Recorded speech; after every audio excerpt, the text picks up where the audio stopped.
You're listening to the Talking Headways Podcast Network. Talking Mondays. Keep moving on. Keep moving on. Talking Mondays. Keep moving on.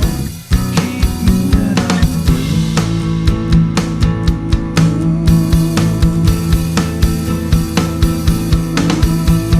Talking Mondays. Keep moving on.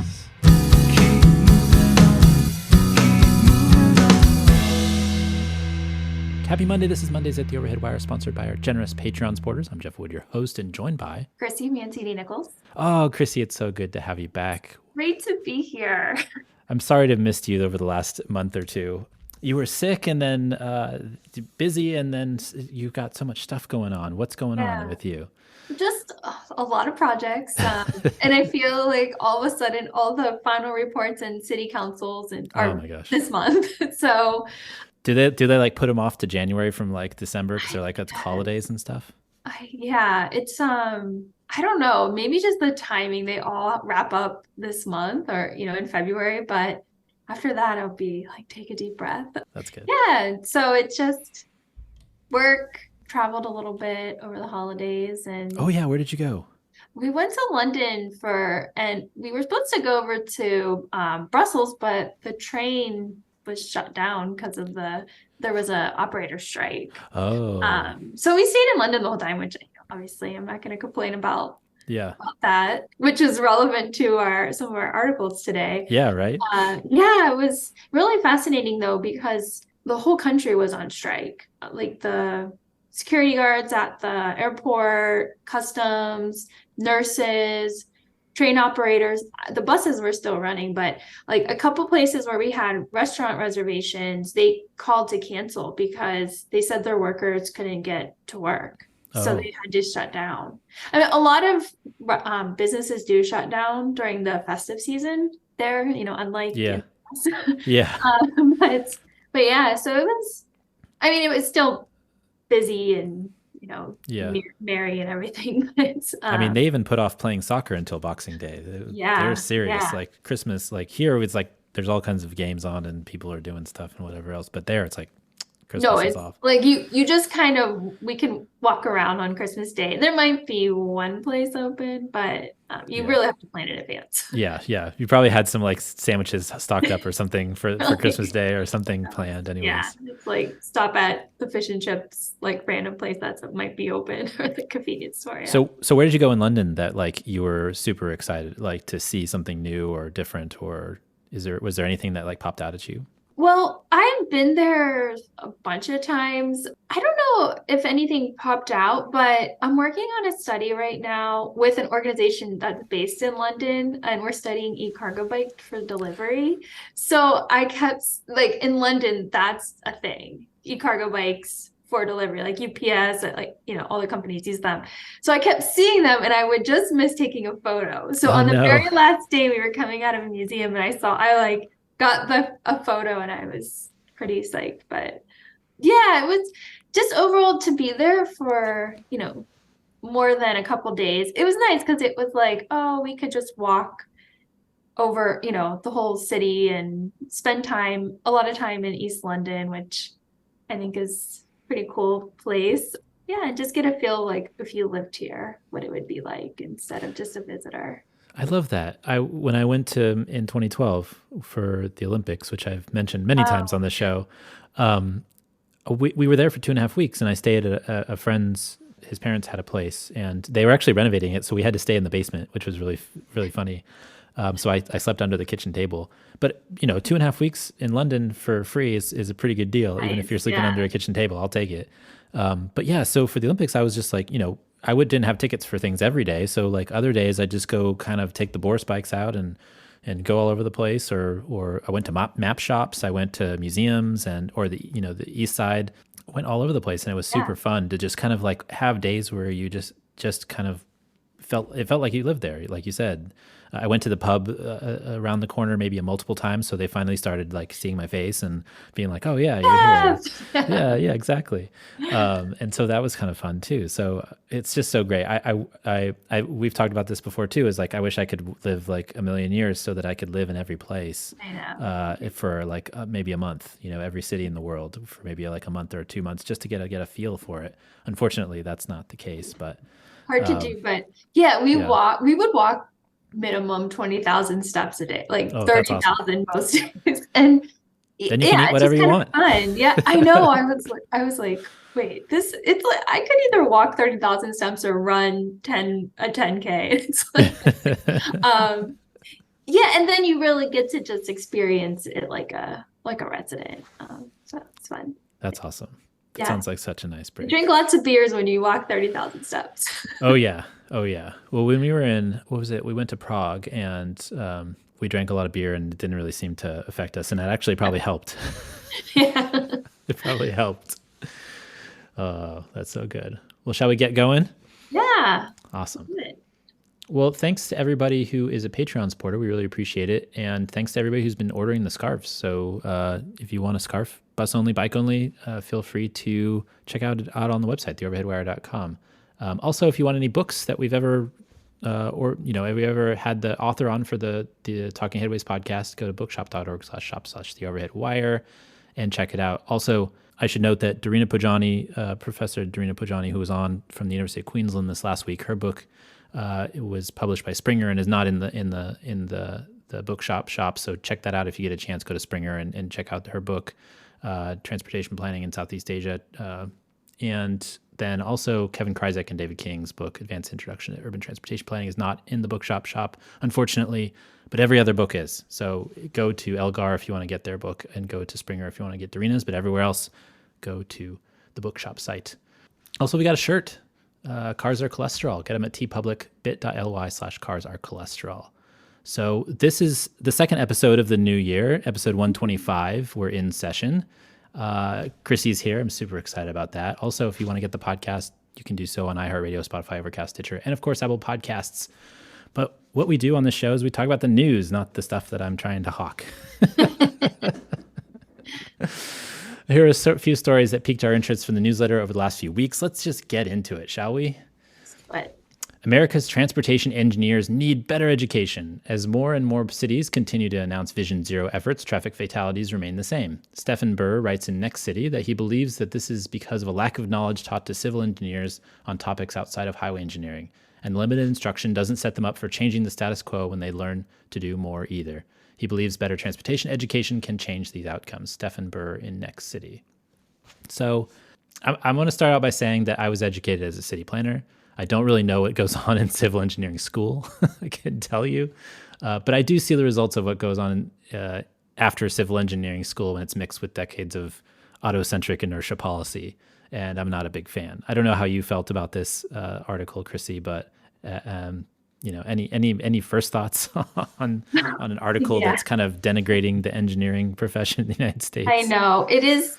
You don't want to be so negative on transportation engineers because I do work with a lot of cool young transportation engineers who are working under the senior transportation engineers. So they're trying to get their ideas in, but it's like a struggle. But I mean, this is the ultimate always conflict between the planners and the engineers.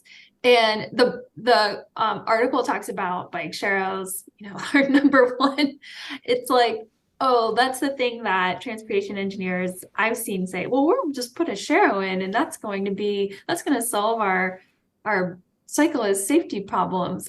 But I think the whole point of that he's talking about is we have to fundamentally change the way we think about our transportation system if we're going to solve these huge problems like safety and Vision Zero and solving all these pedestrian deaths. I just have struggled.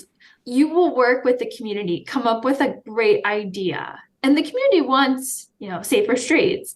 You'll go to council, and then council will say, well, let's hear from the transportation engineer, or even like before you get to council, and then they're like, well, the green book says. Yeah. It's like, okay, yeah, the green book. Well, it's funny. Actually last Thursday I talked with Jonathan Levine and Greg Schill, who wrote a piece about kind of first principles on transportation and trying to think about how we can change the law, because the law embeds the Green Book and other guides into how cities do things because of the way that lawyers work and the way that the liability It's insurance and is liability. Yeah. is like extended to these principles. So that's coming out soon. We'll talk. That's a larger show. But I found that interesting. Is I asked Greg, I was like, how come the Green Book has so much power? And he's like, well, it's because of how it's embedded in the law, like how guides and standards and things are embedded in the law over so many years. And so if a standard becomes a standard for, say, then it gets used in case law, and then judges interpret it, and then it just continues to go on and on. So as you said, there's this really big ship that needs to turn around, and it's hard to turn around that aircraft carrier when it comes to policy and politics and trying to change how engineering gets from a top-down kind of perspective. Like you said, there's a lot of young engineers who really do care, and they read the NACTO literature. They understand kind of the new thinking from other countries, whether it's Asia or Europe or even Africa. But what ends up happening is like you have this kind of hierarchy of politics and other things that the inertia continues to move, and so it's hard to see an article like this talk about the education system writ large without kind of going into like a deeper dive into like the larger systems that are stuck that need to be unstuck. Yeah, because it's like I did my undergrad in education and I had to take so many courses. I mean, you have to go through intensive training, and I just don't understand if everyone is taking a civil engineering course, like the path is civil engineering, and then you take a few transportation classes and then you can be a transportation engineer. And like I see it all the time in like pursuing work. A city will say, well, we want a stamped plan. Well, I work with a lot of engineers, but they are engineers that probably would get what I'm trying to do and like say yes, you can do this. We'll look at the roadway and it will work. But because they don't have that transportation engineer AASHTO in California, they can't stamp the plan. So then we just don't pursue the projects because then you just go to the cities and it becomes, well, we can't do that. Yeah, and it's also interesting. Another discussion we had that we released on the show this last week with Dr. Pajani, who talked about kind of policy transfer in Southeast Asia, which I thought was really fascinating. I wasn't quite sure what to expect from the book, but basically talking about how 4 different cities in Southeast Asia kind of take policies from other places and implement them from a transportation standpoint. So whether it's bike share or subways or light rail or buses, bus rapid transit, all those things. And the book is written in a way that she actually interviewed people in their native language and kind of parroted back what they said. So it wasn't like an expert helicoptering in and saying, this is what you should do. It's more like, well, what do you all think and what the problems are? And let's like show people around the world what this is. And an interesting thing happened when, you ask, cities ask, oh, well, what about Singapore or, other countries in that area who are seen as the kind of the top fish in the food chain. And they're like, well, we can't do what Singapore does. They've been doing that since the 60s. And so, or we can't do what London has done with the congestion pricing because they've been doing it since so long. Like, but then they, you have to tell people, and the same with the Netherlands and biking and all that stuff. It's like they started somewhere, right? They started somewhere. So there's hope. And I feel like a lot of the times when we talk about this stuff, we are downbeat and sad about it. And I appreciate that. And I often am.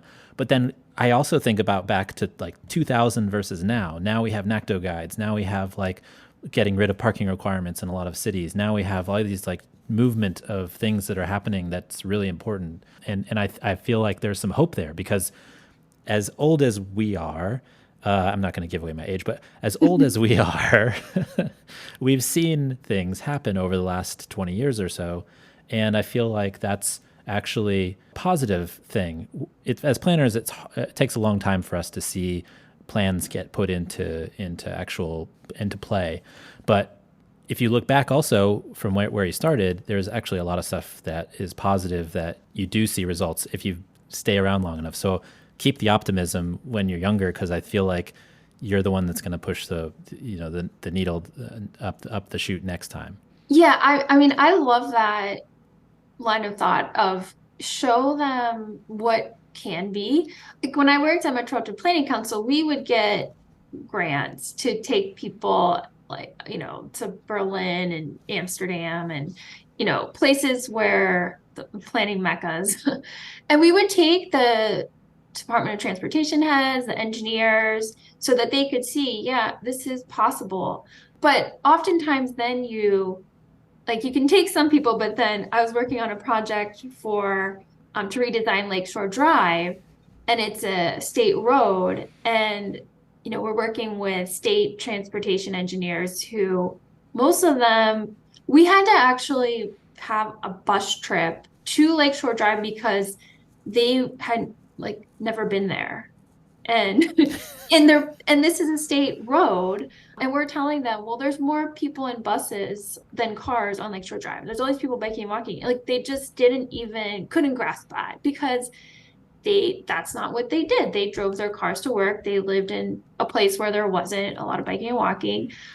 So it's like, how do you integrate that into existing transportation departments or, I mean, public works department, because that's a lot of cities, it's like the public works engineer, and just classes, like, I mean, clearly we have a problem. Yeah. And even conferences too. I mean, there's so much there's so much you can learn just by going to some of these conferences, NACTA designing cities.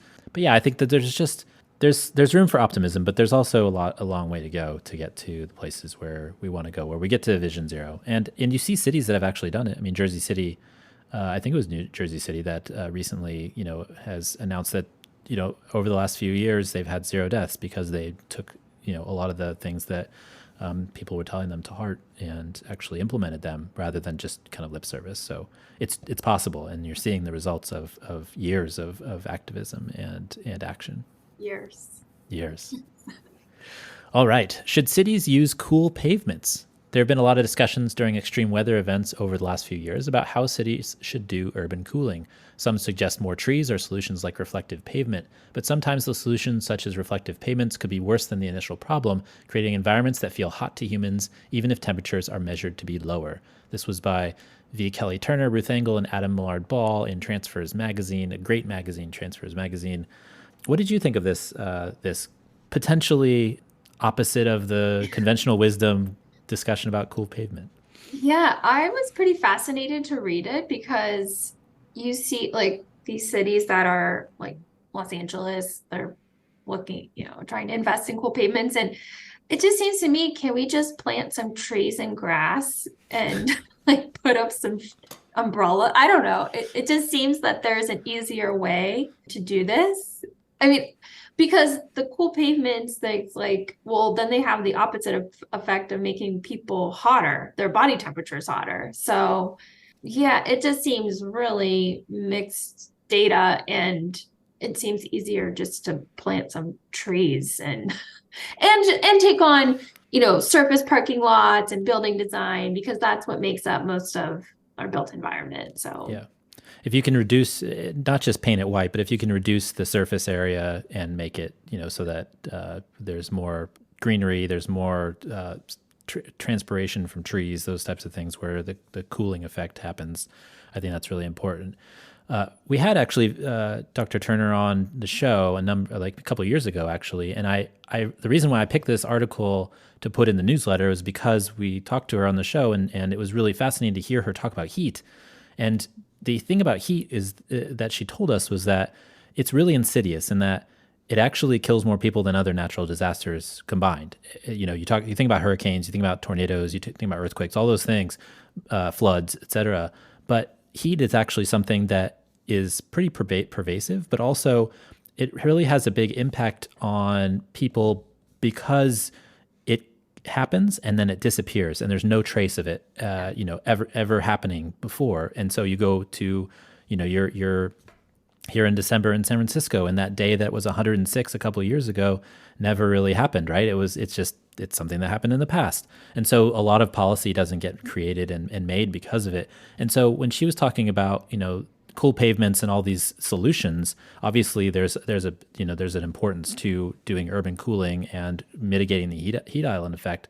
But there's also, just like you mentioned, the discussion about how people feel heat, right? So thinking about how we measure heat is one of those things that we might be getting wrong. So we use land satellites, we use temperature gauges, we use things that actually tell you a temperature, but they don't tell you the actual, like, how it feels to you as a human. So the difference between when you are in a 96 degrees in Phoenix, Arizona, or if you're in 96 degrees in Atlanta, Georgia, right? They're two different 96 degrees. There's a reason why people always say, oh, but it's a dry heat, right?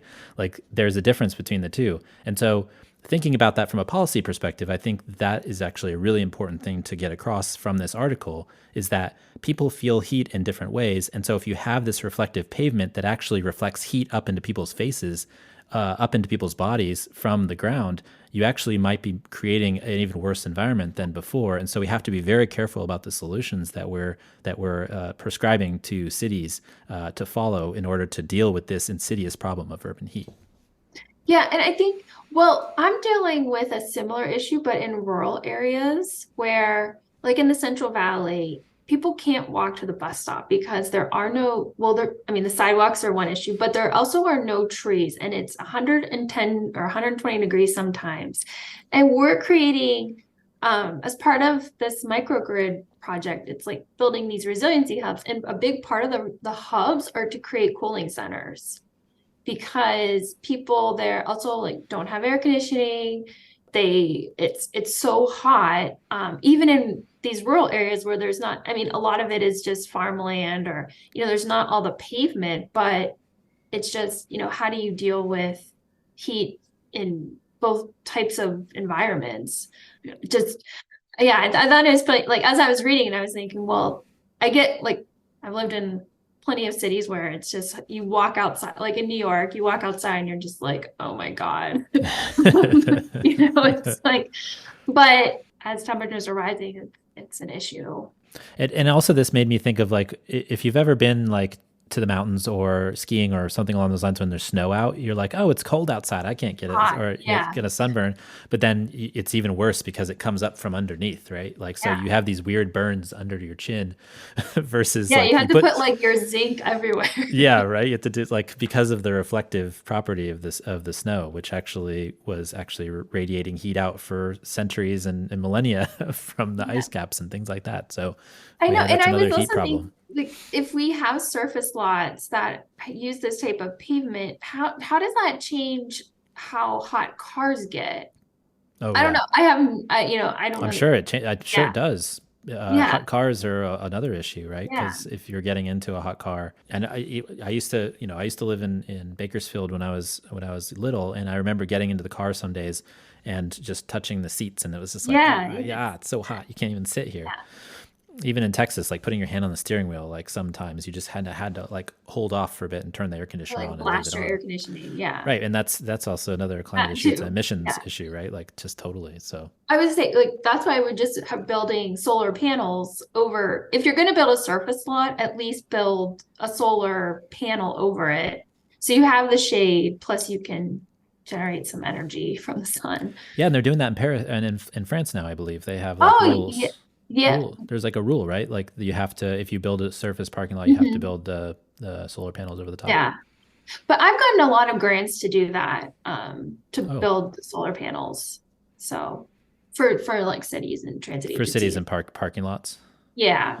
If they're going to build a parking lot, or for like a bus depot, we're building the solar panels over the bus depot. Oh yeah. Where's the buses? They have it in Lafayette in the East Bay. The BART parking lot has panels on the top, which is good. I'd like it to be housing, but BART it's coming. Yeah, they're coming along.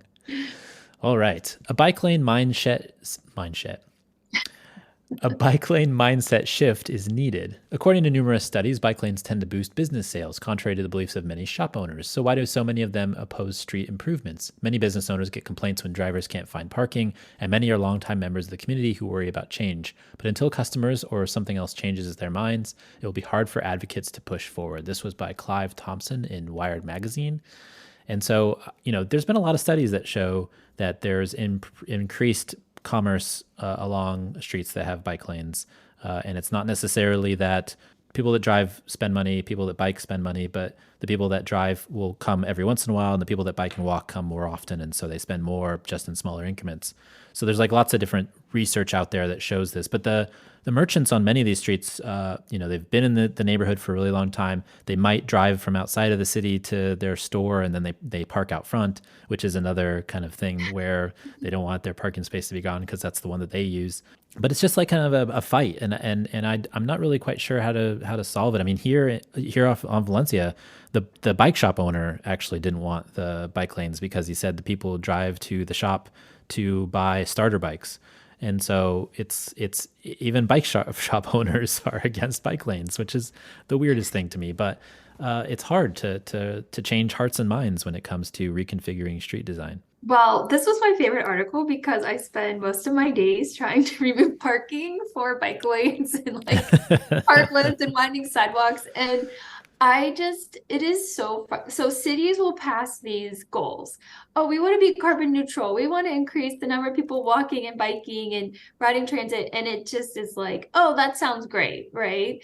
But then when they actually have to do something, which is typically removing the parking, it's like people just come out of the woodwork and are so opposed to it. And I mean, I have been conducting business focus groups and stakeholder interviews at nauseum, like trying to get people to understand we're only removing a couple parking spaces. And like, I appreciate the Streets blog data, like, looking at, well, along that bike lane, they saw this percent increase in sales. There were this many more businesses that, opened. But Streetsblog, they conducted the study. They said, okay, along this bike lane, there was this much more economic activity. I have years worth of data and about parking space turnover data that shows, well, it doesn't matter. Like in the most prime spots, people are sitting in those spaces for 4 hours or more. It's all employees. It's business owners. The business owners will just say, well, we can't do anything about our employees. But the number one thing they say is, well, that's just fake data. And that's what the business owners were saying about the Streets blog study, is they just didn't believe it because they hear people complaining about parking. They don't ride their bikes. People riding their bikes don't complain. And so it's impossible to make an argument, have a conversation about it sometimes. So on Skillman, sales rose by 12% compared to 3% in Queens in general after a bike lane was implemented. Yeah, I mean, it's really hard to just change people's perspective on that. And it's something that I feel like we just need to like have a psychology professor come in and do something, because apparently the transportation data is not working. And that's something I think is really interesting from this perspective too. And going back even to that first article about engineers and stuff like that, is that, the data, if you get data, generally it'll change minds. I mean, all the data that Jeanette Sadiq-Khan had collected in New York City really did change kind of how they did things, because they could show the merchants and people, what happens when you close Times Square to traffic off of this corner street, right? And it made a huge difference. And so in this specific instance, like the data doesn't really change minds, but it still gives people some way to talk about it that's positive, that maybe you can change enough minds to where you can change the structure of the street. And a place like Valencia specifically, like that's the bike street for the city. I feel like, you have Guerrero, which is a car street, you have Valencia as a bike street, and Mission's a transit street. And all these streets are parallel. Like, is it really that hard to go to the Mission garage and park around the corner and then walk out and get a bike? At the bike shop, if the owner is so worried about it, there's actually a parking garage behind his shop. And so I really, it's frustrating from that perspective that, there is parking. You just need to educate people about where it is, and you have to be mindful about the Shuppian principles of it all, right? And how much, like you said, 4 hours, people parking in front, like that's an immovable object Yeah. mentally. But even like across the street, there's the old Luca, which closed, but the parking lot there is just fenced off. And so there's ways to address it that's not just like no bike lanes. Because on Valencia specifically, and this I'm talking about Valencia because I know Valencia because it's by my house and I ride it actually from time to time. It is a really a dangerous street, and I've been almost doored many times, and there have been people that have been doored. There's people that have been, that have been run over by cars and stuff like that, and it's really scary. And it should be a safe place. It should be a safe space. And when they've closed off the street during the pandemic, sections of it, anyways, it was a joy, and there were so many people in the street, and it was amazing. And I feel like if we can reconstruct that somehow, there would be a lot of benefit, I think, for the business owners too, because there's a lot of activity that can come from people who want to go to a street. I mean, the slow streets even on Sanchez, like there's no reason for me to go to Sanchez all the time before, but now it's like destination. And so that little coffee shop on Sanchez is like, it must be doing very well because everybody goes to Sanchez to get their slow street action in, to allow their kids to ride bikes and not feel like they're worried about them getting hit by a car that's speeding and those types of things. So I think that's really important kind of point to make as well. Yeah, and I'm like Ann Arbor. I'm working with Ann Arbor, and they've shut down, like for the summer, they've shut down some of their main streets. It's really just gained a lot of traction, and it's based on data. But I want to go back to something you said, like when businesses see it for themselves. I think it's hard sometimes for businesses to see the tangential benefits of a bike lane because they do hear these complaints about parking, and there are some businesses like dry cleaners, hair salon, pharmacies, they might be impacted. But I was thinking like parklets, now it's much easier to implement parklet programs.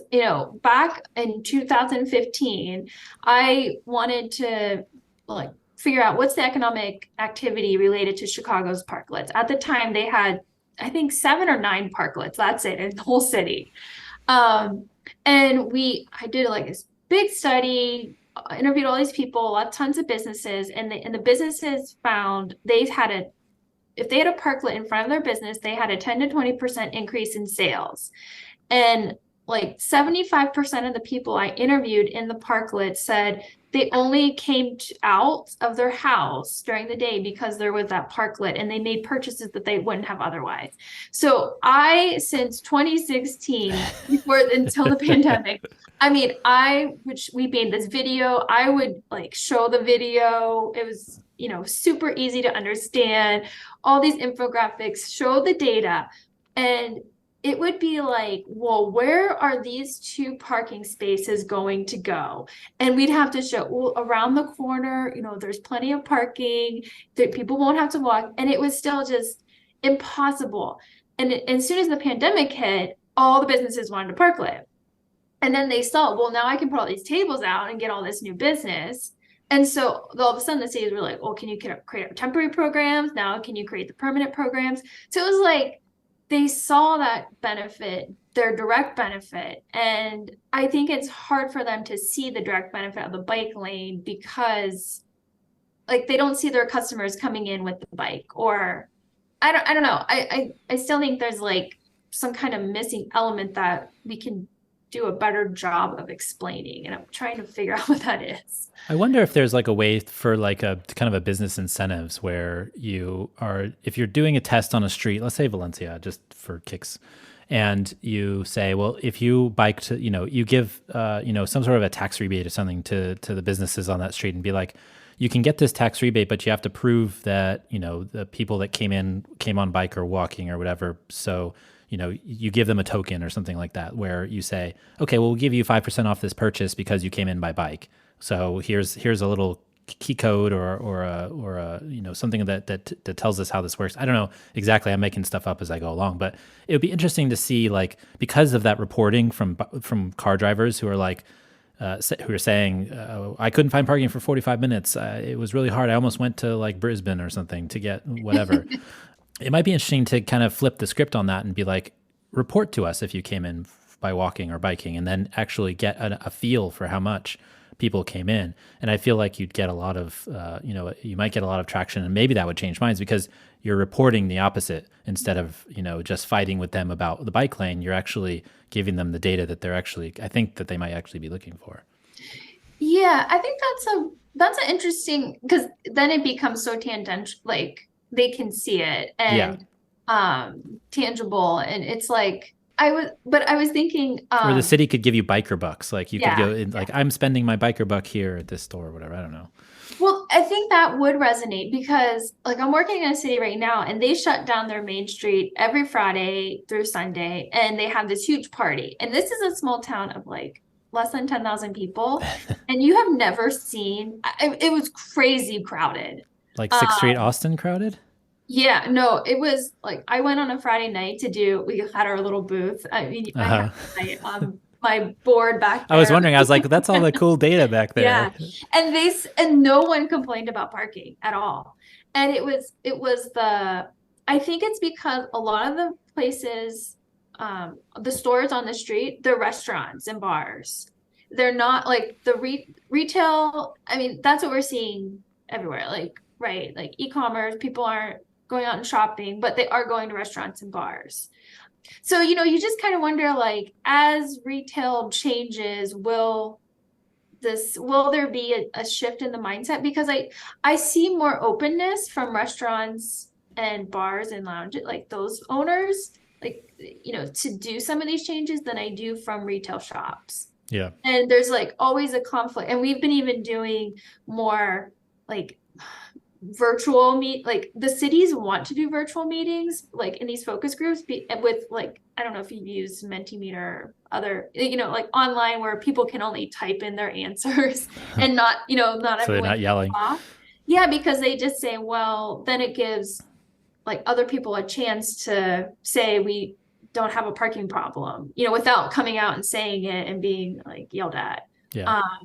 So yeah, I think maybe that will help make the shift, because a lot of restaurants like, shut down the street, put seats out. I need more chairs. I want to serve more tables. It's become a solution for their space constraints, I think, for some of these restaurants at least. And if you're a place like there's a sushi restaurant on 24th Street by my house that has like maybe like 5 seats inside or something like that. It's kind of small, but after they built the parklet, they like basically doubled their space from the inside, and so they can make a lot more money. They take the they take all the July 4th off like the whole week, and they take Christmas off for like 2 weeks, and like they're just gone all the time because I think because they make enough money from doubling their space. But I do think parklets should be they either should be programmed, or then I hope the public can use the parklet during.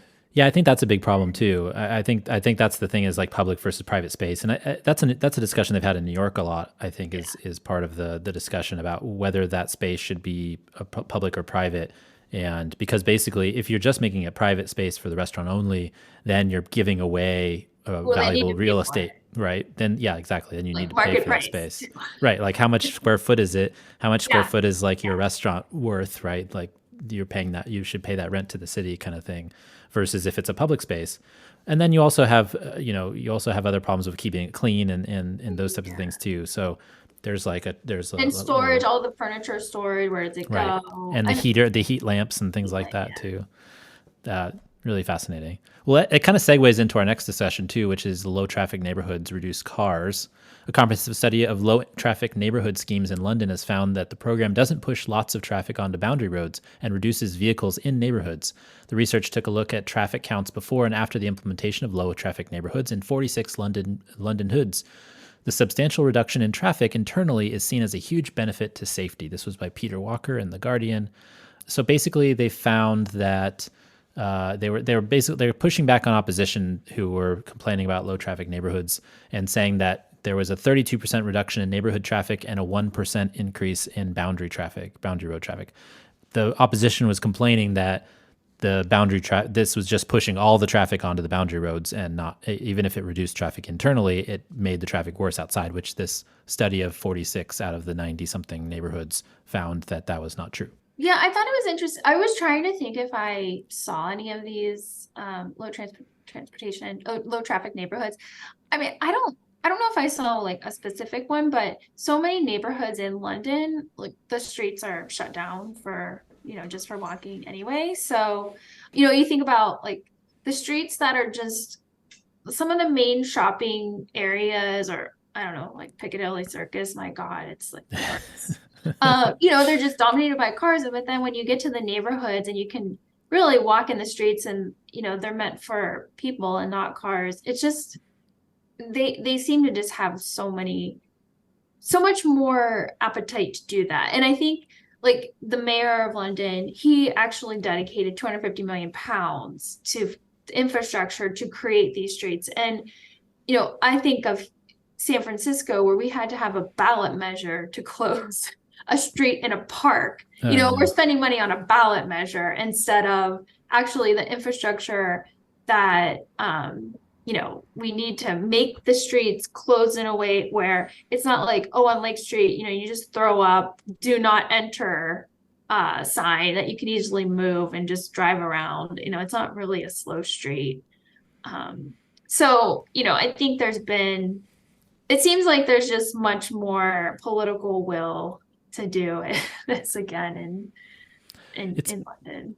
it's interesting because I feel like in the slow street situations here in San Francisco, there's a lot of like screaming and complaining about the slow streets, but you could still drive your car on them. Like And they're not shut down to they're traffic. not shut down to traffic. You can still drive, and it can make deliveries. You can do all, because they need to be open to certain aspects of commerce. But Unless there's any cargo bike delivery, unless there's an e-cargo then bike yeah. delivery, but you're not closing them down completely. It's just that there's you're slowed down by the purple sign, right? Like the one purple sign, and it seems to work pretty well for what it's trying to do. I mean, you can make it better, I guess. Regarding the low traffic neighborhoods and slow streets in San Francisco, like I do think this whole, you can, like you're saying, you can just drive on them. They're not shut down to traffic. But it goes back to this anecdotal commentary. Like if you're in the Sunset, I do see cars speeding across the north-south residential streets in the Sunset, and people see that even if it's like one a day. People in their homes see those cars speeding and they say, well, they would be on the Great Highway if it wasn't shut down right now. And, they just take all this anecdotal evidence, and there are some slow streets in the Sunset, but it's just like, again, that sign that you can drive around. It's nothing permanent. And it's easily, it's just like we've created these kind of half-hearted attempts to really do something. And that's where it just becomes, well, all this traffic is going to be pushed to the residential neighborhoods or to the other neighborhoods, and what do they do with it? I mean, London is showing that the traffic push isn't as much as, like, the data is showing there's not this huge influx of traffic across the non-low traffic neighborhoods, but it just takes like one or two cars speeding down the street, and you're like, oh, well, clearly it's not working when you shut down a street. And I think that this kind of, yeah, like you said, this just shows that it's not bleeding out to the rest of the neighborhood. And I think that that's a really important finding, because that's kind of the arguments that people continue to make, which is unfortunate. Should we go to the next the last topic? Okay. Well, so the last topic, I think I'll just explain this now. I heard an explosion, the power went out, and so now we're recording through the phone, which is really exciting to try to finish up because we're so close to finishing. But the last article was about natural gas and stoves, and there was a study, and I can't remember what the name of the. I'll have it in the show notes, the name of the report, and then the Washington Post article that came with it. But basically, it's saying that a certain, I think it was 13% of asthma cases came from gas stoves in houses. And it's actually that study and then the discussion about regulating gas stoves in houses set off a firestorm politically around the United States, and it became a culture war issue, which what doesn't become a culture war issue these days, right? But I just found that really interesting, that this thing that people have been talking about for quite a while about banning the natural gas in houses for residential and commercial uses in new construction, because a lot of what was talked about was actually people were worried that somebody was going to come in their house and take their gas stove from them, which would never happen. And it's ridiculous, honestly. But it did start this discussion. So I'm curious what your thoughts are on this. I have some thoughts on it, but specifically now that I'm sitting in a power outage and then being able to cook dinner later, it might be okay. But it's kind of funny. Well, as I was reading full disclosure, we ordered a new range last August. So we ordered it because they're saying, well, it takes a year to come in. And we ordered our existing stove and it's gas. We ordered a gas oven and stove, and my husband really wanted to buy an induction oven and range or whatever. But he was like, it's new technology, it's cool, you can it's not gonna, like, if there's an earthquake, the gas line is what causes the fire, and our home is well ventilated, so I know that's one issue with gas stove. But I just didn't realize all the issues around asthma. I was always concerned with gas stoves because it's like there's a gas flame in your house. So that always kind of just freaked me out. And now, the appliance that we ordered hasn't come in yet. So now I'm kind of second thinking it. After you read this study, it's like, well, should I just go with something else? There's this $840 rebate in the Inflation Reduction Act that people can take advantage of. I don't know. I just started reading more about it. Like you're saying, it's become such a culture war. Like 20 states have already have bans on local governments eliminating like gas stoves, like we've done in San Francisco and Berkeley and other places. So, that's just kind of crazy. But, the natural gas industry really lobbied for that, and they were able to pass those laws in 20 states. Yeah. They're lobbying hard. Actually, I got a request to advertise for them for natural gas. Seriously, for the podcast. They're like, would you like to, we'd like to do an advertisement for natural gas on the clean energy. And I was like, I don't think so. This was like 6 months ago, I think.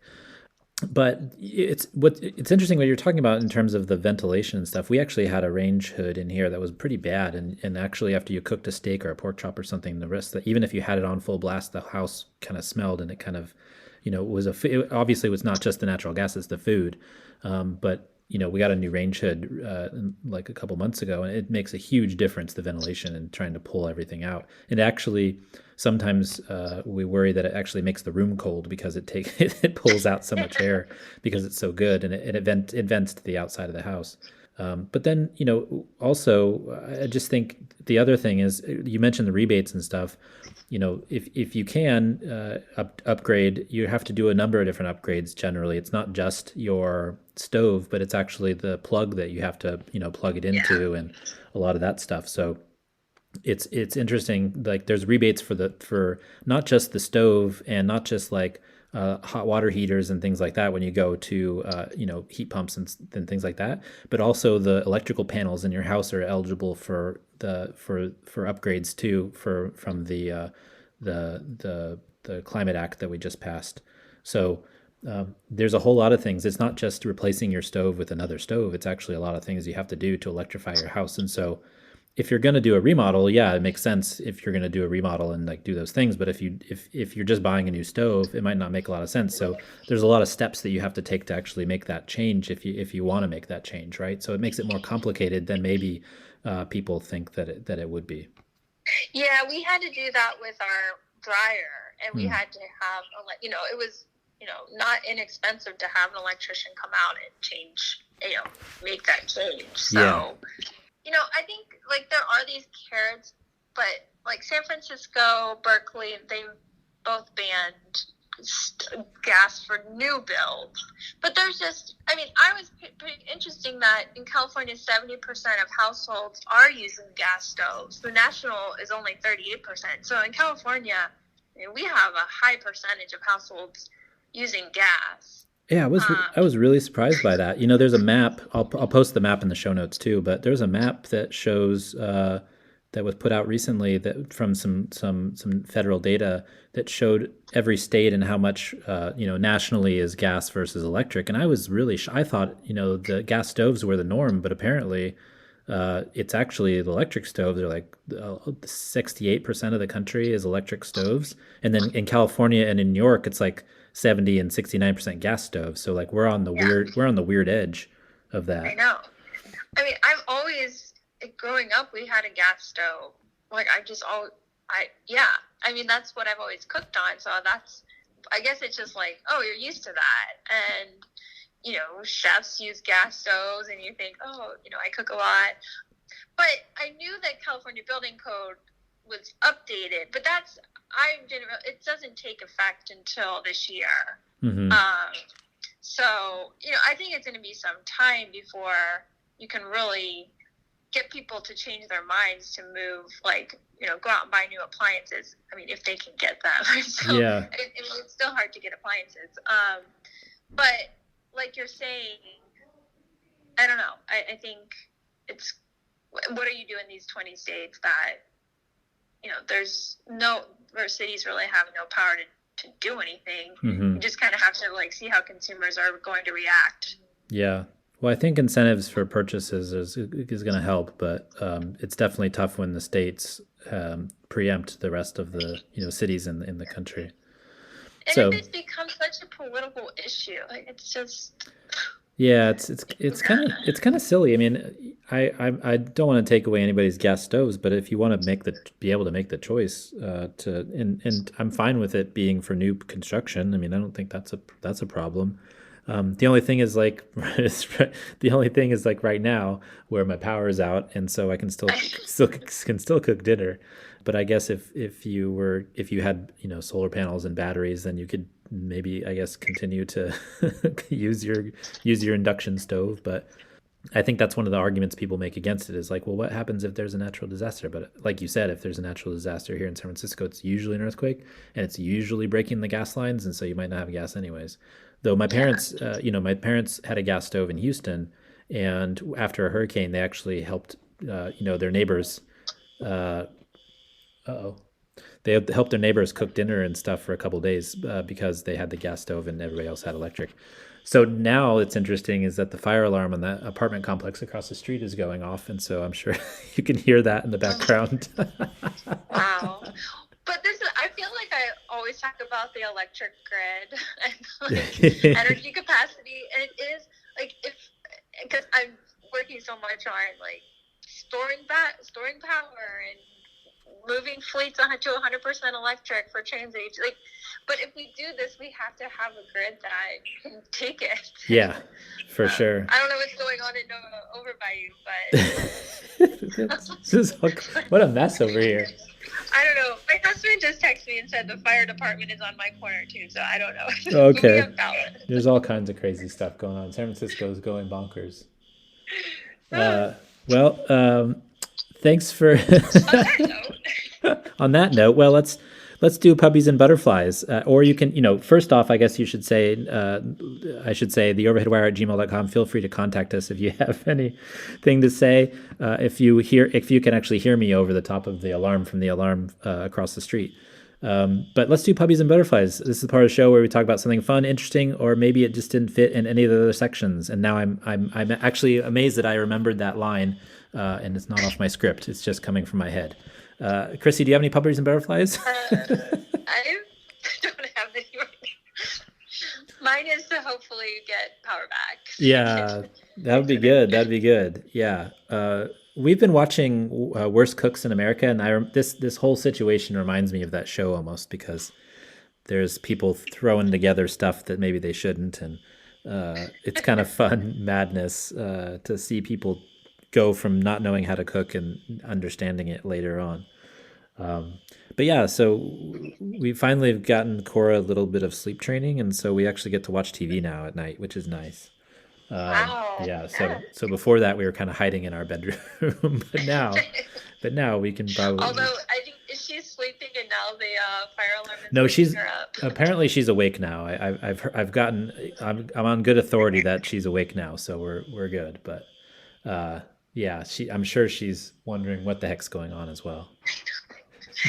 What world have I been brought into? Oh, this weird world. Well, thanks everybody. Or actually, Chrissy, where can folks find you if they want to, if you wish to be found? Sure. My blog is mycuriouscity.com or Twitter at Mancini Chrissy. Awesome. And you can find me at The Overhead Wire on Twitter or The Overhead Wire at sfba.social on Mastodon. You can also find us at theoverheadwire.com, which is a great place to go if you want all the stuff that you are looking for, including the scarves and whatnot. So thanks, everybody, for listening. Thanks to our supporters. Thanks to our Patreon supporters specifically. Thank you, Chrissy, for coming on the show and dealing with the madness at the end. We really appreciate it. Thanks for having me. We'll see everybody next time. Bye. Talking